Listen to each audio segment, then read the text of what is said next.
Welcome back, everybody, and thank you so much for tuning in to the 9th episode of my podcast, which is called It's Just Personal, a podcast that kind of focuses primarily on why relationships are so critical to life. As you and I all know, we spend time with other people every single day, which requires relationships. So we like to dig into that on this podcast. I'm your host, Zach Falk, and our episode title today is Mentorship Matters. And joining me today is an excellent friend of mine. He's also the senior manager for a website you and I all use. If we're looking for properties, let's be honest, we do. He's with Zillow. So Matthew Danielson, welcome to the podcast. Say hi to our audience. Good morning, audience. Thank you. Good to have you. So a little background on Matthew and I. We've gotten to know one another over the last year or so. We both attend Faith Covenant Church locally in Kalispell. And prior to that, we had kind of bumped shoulders at the soccer field, watching our kids play tag. Yeah. I mean, soccer. Scrum soccer. Yeah, exactly. Yeah. But then over the last, 9 months to a year, we've been part of a small group together, which has been a lot of fun to have dinner together almost every week, watch our kids play together. It's been an awesome way to build a relationship within the stage of life that we're both in. I want to tell you a quick story about Matthew and his wife, Katie. It's probably one of my favorite stories of Matthew and Katie at the moment. This summer, we decided to go camping because that's what you do in Montana, right? And, well, let's just say the weather was not awesome. And Matthew and Katie had not tent camped before. And they've got two wonderful little kids who also were tent camping. And it rained the entire weekend. And Maggie and I have an old beater camper trailer that happens to have a heater, so we were just fine. But poor Matthew and Katie, it was so wet and so cold that we honestly did not know if we'd see you guys in the morning. It was that bad. So they handled it with grace. They said hi in the morning. We had breakfast, and then they had enough. We went and dried out. But that was a fun memory that I'll probably never forget because of how enjoyable it was for us, and I think maybe for you in hindsight, but not in the moment. It's really funny to look back because at midnight before it started to rain, my wife asked if she could drive home and leave me and the kids. It was that good. And then an hour later, she and my daughter in the car, and my daughter's just crying. Yes. Oh, yeah. We made it. We made it. Yeah, you made it. That's good. So we'll see if we ever go camping again. Maybe on a better weather weekend. But let's go ahead and dive into your story. I like to kind of hear the background of the people I interview, and then we'll get into mentorship later, which is an important topic for anybody. And so we want to kind of explore that together. But first, why don't you tell us a little bit about your story, where you grew up, kind of bring us current from childhood to today, if you can. Grew up in Western Washington, a little town called Redmond. Probably heard of it from Microsoft. Went to school up in northwest corner of Washington, Bellingham, close to the Canadian border. Got a math degree. Was part of a cool a Christian college ministry there called the Inn. Sadly, it closed down a few years ago. After that, I went and got a master's in computer science in Dublin, Ireland for a year. Very interesting, dark period of my life. Moved back to the U.S., got a job in Philadelphia. So did Philly for 5.5 years. Very interesting experiences there. Don't necessarily want to move back to Philly, but very glad that I did some big city time. Missed the Northwest, so moved back to Seattle. Met my wife, Katie. We've been married for 7 years now. And then in our first year of marriage, we actually moved to Scotland for 2 years. Got a doctorate in computer science. Moved back to Seattle at the start of COVID. So did whole COVID in Seattle and then moved to Montana like the rest of the world, it seems like, did. Yeah.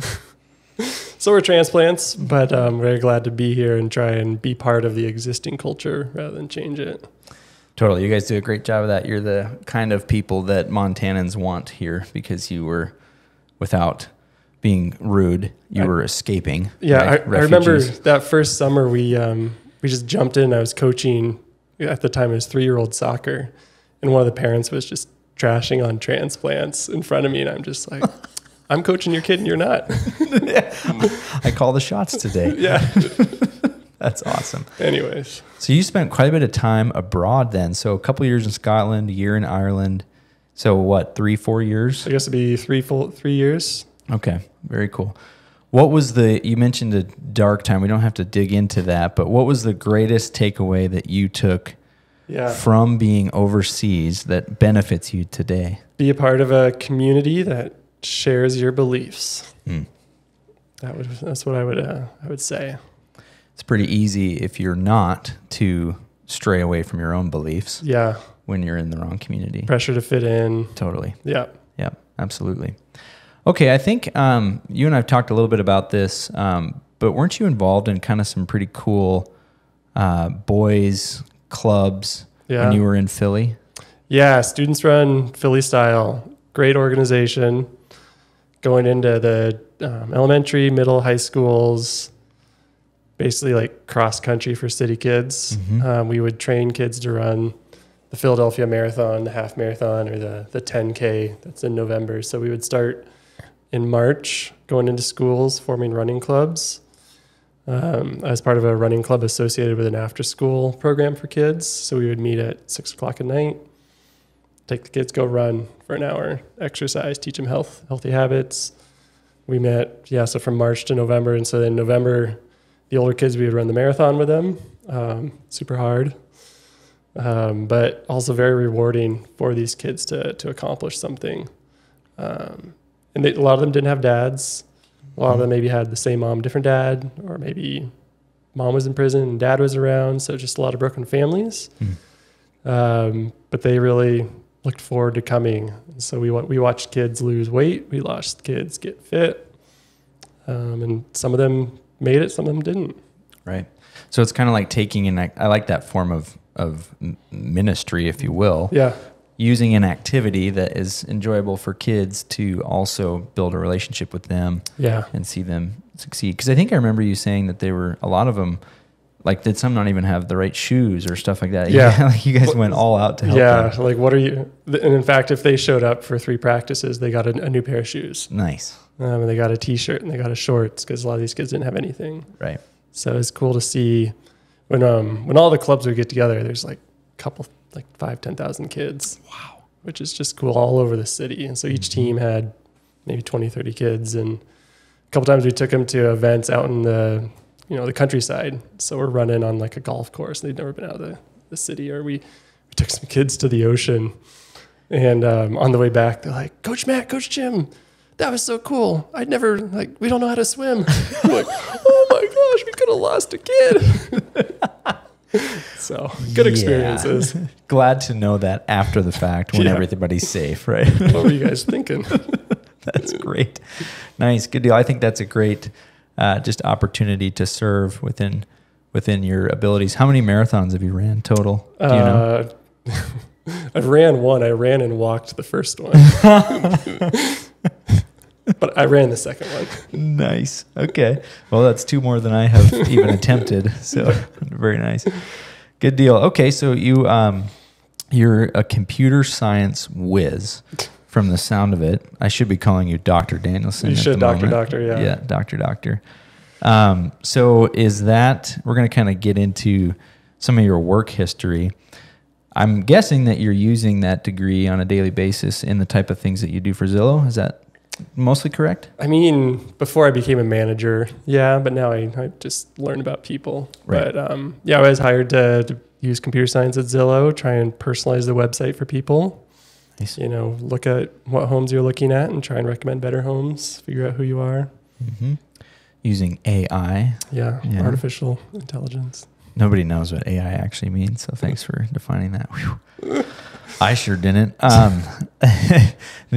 So what did you do before Zillow, though? I think you said you've been there about 4 or 5 years. Yeah, this is 4 years on next Monday. Okay, nice. Before that, I was at another AI startup that didn't quite make it for 6 years, 7 years. And before that, I was when I was in Philly working for a financial company that was trading stocks, options all over the world. So helping them with trading strategies, trading algorithms, computers. So the AI company you worked for, I'm just kind of doing the timeline in my head here. If you've been at Zillow for 4 years and you were there for 6 or 7. Yeah, 2012 to 2019. So wouldn't that kind of be considered cutting edge technology as far as AI is considered? I mean, it must have been early in the process. Yeah, it's right? changed a lot. Okay. If you think about algorithms that have been developed, not getting too nerdy, but the rise of deep learning and ChatGPT type stuff is very recent. So, yeah. Okay. Very nice. All right, cool. So then, so one of the things that we were wanting to talk about as it relates to Zillow, because of course I'm in the mortgage industry, and we use Zillow a lot. Real estate agents that I work with use Zillow a lot. The most common thing that happens for me is someone says, "Hey, can I buy this property?" And they send me a link, and 9 out of 10 times it's a Zillow link. Good. Right? Yeah. There you go. There's your little plug. And truthfully, it's a user friendly platform, and as a mortgage lender, it generally gives me the information that I need about the property to determine if we can do a loan on it. So it has an awesome use for us. But one of the things that you mentioned to me ahead of this recording was this concept of identifying high intent buyers. Yeah. Can you explain a little bit about what that looks like? I mean, so there's a lot of traffic to Zillow. We're trying to kind of rank that traffic in terms of who's actually here to buy a house and who's not, who's kind of looking at their neighbor versus who wants to buy. It's a hard problem because all we see is the homes you click on. So how do we differentiate between a mortgage specialist who's looking at a lot of homes and maybe myself who's looking at a lot of homes? Or maybe I'm looking in 2 regions. So maybe I'm trying to buy a house in 2 areas. How do we differentiate that? So that's kind of the general high intent problem. And then that's a model my team builds. And then we provide that as a service to all the different teams within Zillow to identify high intent buyers, whether that's marketing or Zillow Home Loans or the Premier Agent business. Okay. All right. So then it's kind of like learning, interestingly enough, like that's what we do in a personal face-to-face relationship is we're always trying to determine what is going to be the right fit for this person. Right. And you can just ask them. Right. But you don't necessarily have that luxury because you're having to deal with people that are using your website. Yeah. We just see what they click on and maybe how often they click on it. Right. Okay. Interesting. So I assume AI fits into that, right? Are there algorithms that... Just a little bit. Just a little bit? Yeah. Okay. All right. It's really funny. A lot of the time is data processing and then just a little of the time there's AI. And that's the joke about AI in general is 90% of the time you're just trying to understand the data, and then 5% of the time you're building a model, and 5% of the time you're answering questions from your manager. Nice. That's great. That's good because that's not how I think about it. So I'm glad you mentioned that. That's good. Okay, so you mentioned that you used the computer science degree earlier on in your career to do more of the data processing, the algorithm creation. That's different now in your current role. So what do you do? Yeah. What do you even do, right? Like that question as a manager. What's your primary goal? I don't know. Your staff doesn't know either, right? That's what they ask. They're like, what do you do every day? I was an individual contributor at Zillow, and a manager of mine, was encouraging me to explore the manager track. And he said, managing is just mentoring, but you have some stakes in the game. You got to put your cards on the table, and you got to play the game of just, it's a little bit of like a betting. So I try and just mentor my team. And so I manage a team of engineers and scientists, people of different backgrounds, people of different age levels. So I manage people younger and older than me, which brings some fun dynamics. But I just try and make the team operate efficiently, make sure we're producing products that help the other teams at Zillow. Do you use, are you able in your position to quantify what production for your team should look like? Because I think about it this way, you're designing product that's to be used or to improve something. So how do you ensure that your team is doing what you need them to do? I got asked this question by the new senior vice president of AI on Tuesday. And Sweet. The answer is like it's hard. Totally. And actually, it's my product manager was asking me this the other day, is like, how do you measure like team productivity? I was like, well, we haven't done a good job. Let's try and do better. And then how do you measure the impact your team makes? That's what the vice president asked. And I was like, we just measure in terms of people using our products, but what we should do is try and tie that to revenue, but it's too hard to do right now. Totally. So it's, existential. Yeah, no, I have a manufacturing background before the mortgage industry, and that was the constant struggle that we had specifically on the design side of things, or the R&D side of things, right?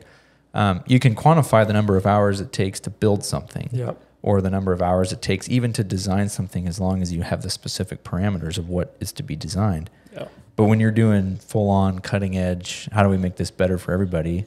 Right. I can't make another team use my work. Right. Interesting. Okay. Well, then the other thing that brings that up to me is you are in Montana, Northwest Montana. I'm guessing Zillow doesn't have headquarters in Kalispell or Whitefish, Montana, right? So most of your management is done remotely. Yeah, we were a lot of Zoom meetings. My team is in Seattle and Texas and New York. So a couple different time zones. We try and like all meet once a day around 11 o'clock in the morning. We all try to be online between 10 and 2 just for the overlap. But beyond that, we all work different hours, and we meet maybe like once every 3 to 4 months, just in person. Super helpful. Yeah, I mean, I think that the most successful I've been when required to manage people is when I can sit across the table from them. Yeah. So how do you overcome the distance barrier? Because you do get those touch points, but relationships really are a very personal thing. So what are some tips and tricks that you use to keep your team tied together? I try and know each person on my team as them and the individual they are. So try and know a little bit about what's going on in their life, whether there's a medical issue going on, whether they're learning how to drive and stressed about taking driving lessons. True story. Remodeling a house, like just ask about their garden. So I can kind of know what's stressing them perhaps in the background. Sure. I've learned some lessons recently where I let some people on my team work too long on a problem they were stuck on. So I should have intervened sooner. So that's a lesson for me. Like, hey, maybe they're actually struggling, but not willing to tell me. So I just need to be more direct. Sure. But it's hard when you can't just turn your chairs around in a office setting or meet in the coffee pot area and just chat and kind of see the look on their face and maybe their demeanor and their stature.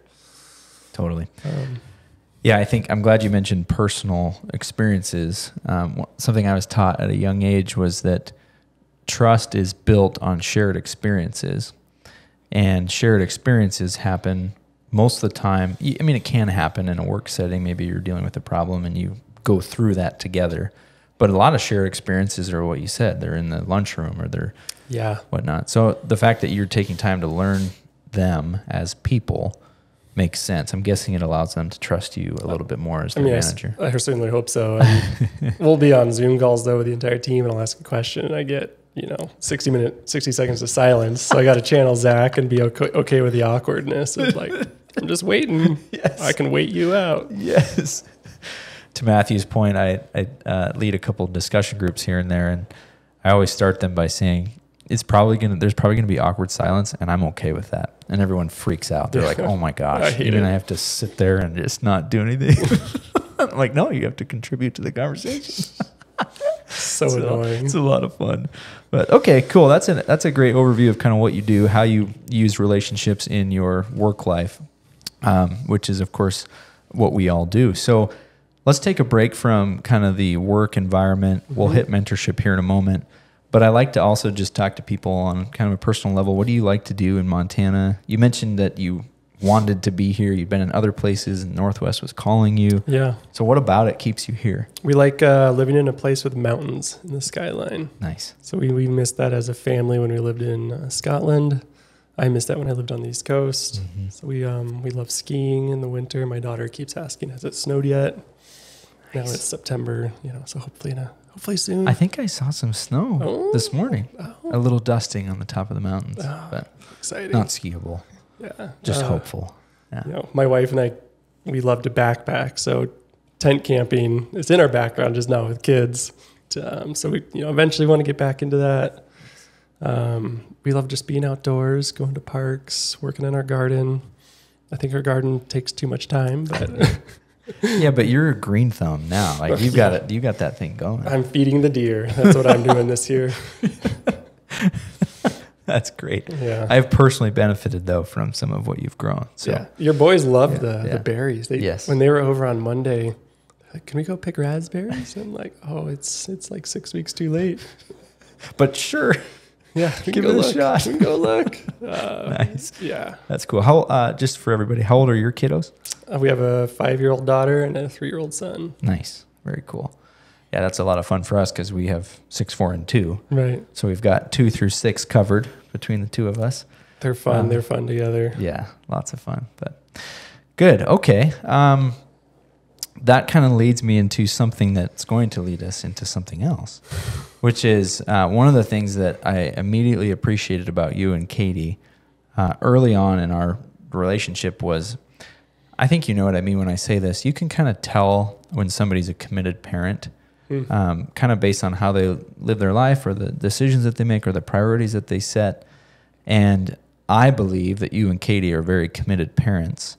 And so my question, I guess, comes from that, which is what makes you that way? Why are you a committed parent? It's a good, I don't know. I think we both had good parents, modeling that growing up. I think obviously the hope is that, let me back up. Like we can each critique our parents and look at the mistakes, and I expect my kids to do the same, and I expect my parents to critique the way I do it. But we're all trying to do it slightly better, I think, than our parents and pass on a little bit more of a legacy. But I remember, in my church growing up, the dads led Sunday school, which was very cool to see just the dads doing it. We did Boy Scouts together with my dad, and I had older sisters. So in a sense, I joke that I had 3 mothers, but I had a lot of love and attention on me. And I think Katie's parents were really conscientious about trying to love her and her sister as well. Yeah. And early on when we were dating, we were talking about what's important to us. And we both said family dinner, just being home for dinner together. And that's something we try and do, even if it looks slightly different right now. Or sure. And by family dinner, you're not meaning like sitting on the couch in front of a TV. You're like around the table. And yeah, it looks very different. This summer, we got to eat outside at the picnic table all summer. Watch the deer, chase the deer out of the yard, watch all the flowers grow, watch the hummingbirds, watch out for the wasps, watch the wasp trap, catch all the wasps. Nice. But now we're back inside and it's looking different. But it's, being together during dinner. Nice. Okay, that's great. I share a similar level of priority as far as just what it looks like to be a committed father specifically. And I think without getting too... whatever. Yeah. I'll just leave it there, right? I think that we need in our society, we need dads. Oh yeah. Moms are incredibly important. So this does not downplay moms, but I think that the temptation for dads is to do everything else other than be a parent because it's hard or it's uncomfortable. And so I'm very encouraged by you being involved with your kids' lives. I think it's really, really good. Yeah, and like an example of this, the youth soccer teams, they're always looking for coaches. It's a lot of moms out there, but there's a lot of dads on the sidelines. So maybe a challenge is try coaching, even if you don't know what the heck is going on. Like totally, they're 5 years old; they just want to run around. Mm-hmm. Well, and to your point about modeling what was modeled for you, sure. Some of my greatest memories come from my dad. Oh my gosh, especially as a boy, right? Yeah. My dad being involved in the things that I did. Yes. And that has morphed into, and this is part of the end game, so to speak, is now my dad and I are great friends. Yes. And that's kind of my hope for my boys someday is that they respect me enough to consider me a friend at some point. Yeah. Maybe not right now. Yeah. But. I remember my dad hadn't really been backpacking, but I think when I turned 15 or so, this would be 25 years. So when my dad was turning 55 or so, he went on his first 6-day backpacking trip. Because you wanted to go? Yeah, with the Boy Scouts. And nice. He trained for it, super hard, but he loved it. Nice. And then, I didn't get married immediately. So we had these 12, 13 years after college where we traveled, we did adventures, we went to the Masters together. Yes. He's a golfer. We both love golf. And then I remember him saying, as I was getting married, he's like, this would have been easier if we hadn't grown so close. But it was a good emotional demonstration from him. Right. Absolutely. That's great. Thank you, Matthew. I appreciate that perspective. And that kind of, I think the father, son, mother, daughter, parent, kid is kind of the real component of mentorship, which is kind of the topic we're getting into now. That is the first mentorship and probably, arguably, one of the most important. Totally. Yeah. So we get the opportunity to be mentors to our kids. I read this thing in preparation for this that I kind of appreciated, and I just wanted to share it, called the 3 C's of the mentoring framework. And I thought it was a good description of kind of what mentorship is in real basic terms. The 3 C's are communication, collaboration, and coaching. Mm-hmm. And basically, effective communication helps build trust and understanding. Mm-hmm. Collaboration fosters creativity and innovation. And then coaching can help develop specific skills. Would you think that that's a reasonable definition of mentorship? Yeah, I think so. Okay, good. Well, we agree on that.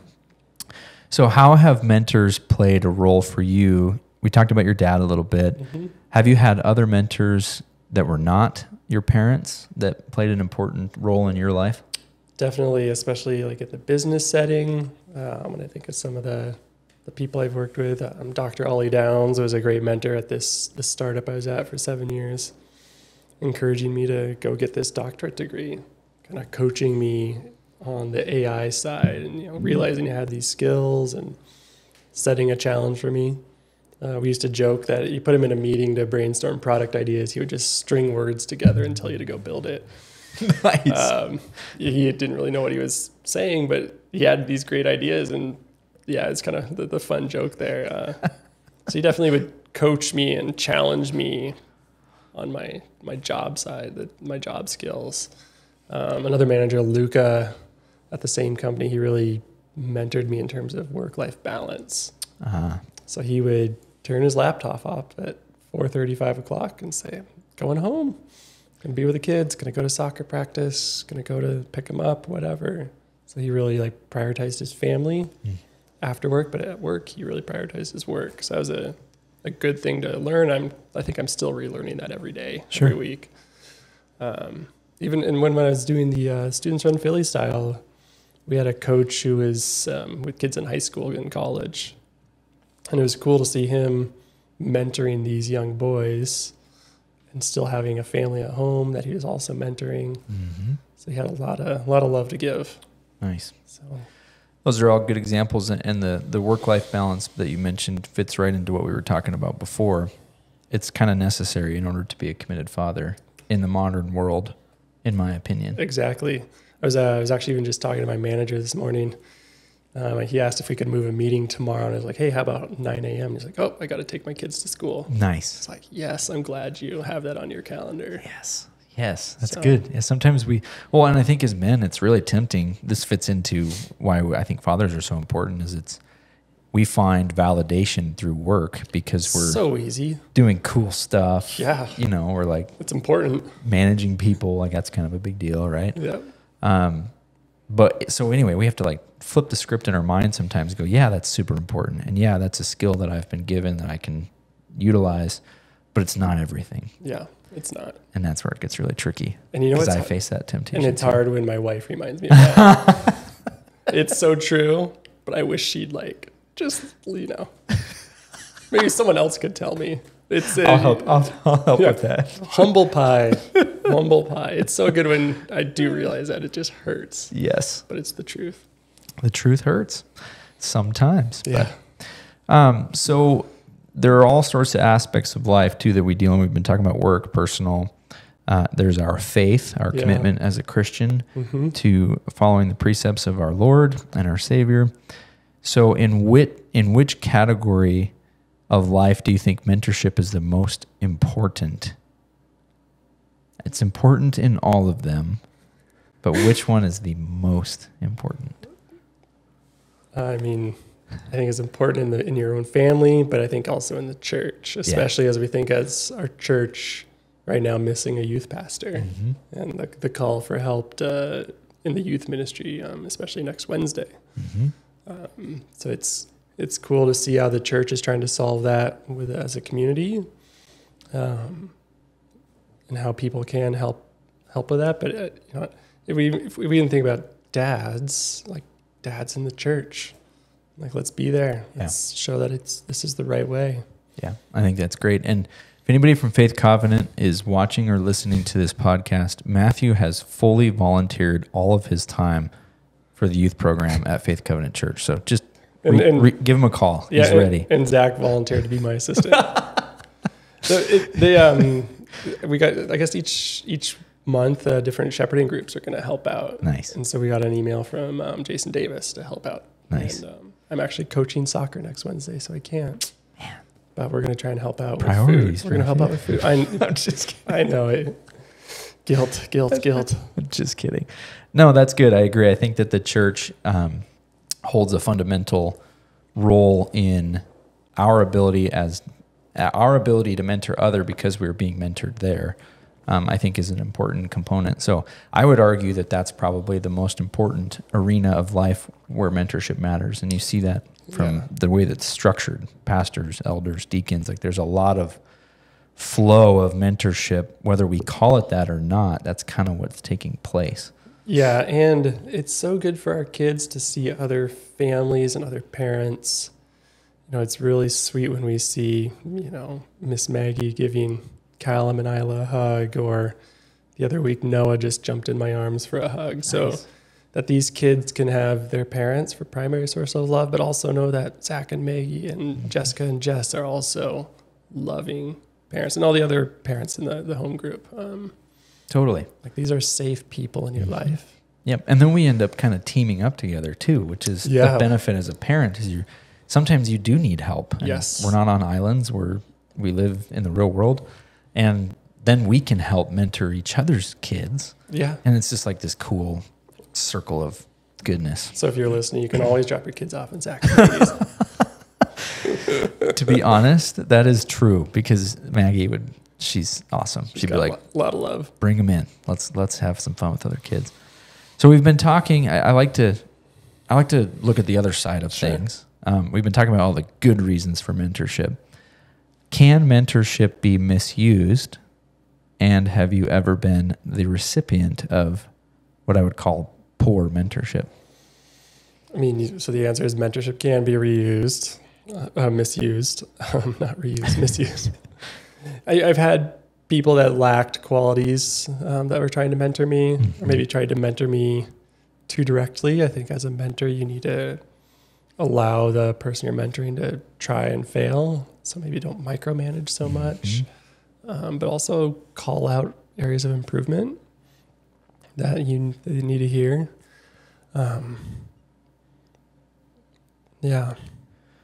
Especially some of my early work experience, I think I got some bad advice. Sure. To just dedicate so much to work. And I think I would have appreciated as a stronger voice from the church in a period of life on just helping me rediscover my identity. Totally. Yeah. Yeah, no, I think that I like what you mentioned about not micromanaging, because there's two types of bad mentorship, I guess. There's the disengaged mentor who's not really helping you. Yeah. But then there's the mentor who's too in it and not allowing you to make some mistakes. And that's a really fine balance. I have a hard time with that personally, just knowing I self-admittedly can kind of be somewhat of a control freak. It's so easy. It's comforting. It is comforting to have everything under control. Oh, yeah. Right? But it's not always the best way to live life. No. But I've personally had some examples of that where I've received some bad advice and I rolled with it. And in a weird way, I was annoyed that it went that way. But at the same time, I learned a lesson. Not only that I maybe need to be careful who I listen to, but also the reason it went poorly became a learning opportunity for me as well. So I think I think we can flip the script on a lot of things in life. Yeah, no, there's definitely the reason that we went through that so that we can learn more about ourselves and our abilities and how we need to rely on God through that and the lesson he's trying to teach. Absolutely. Okay. Very good. Well, I like to kind of close things up with just seeing what is on the horizon for Matthew and Katie. You don't have to reveal all of your secrets, but you guys plan on being in Montana a while? You're going to be in Tech a while? What do you think? What's coming? We are here until told otherwise. That is the attitude we have. Obviously lots of change in tech and real estate. So I like my job. I'll be here until I'm told otherwise, or there's some other calling. We just started homeschooling. That's a new horizon for us. Shout out to Heritage Academy here. What a great environment. Totally learning a lot about teaching and teaching children and education. So maybe that's in my future.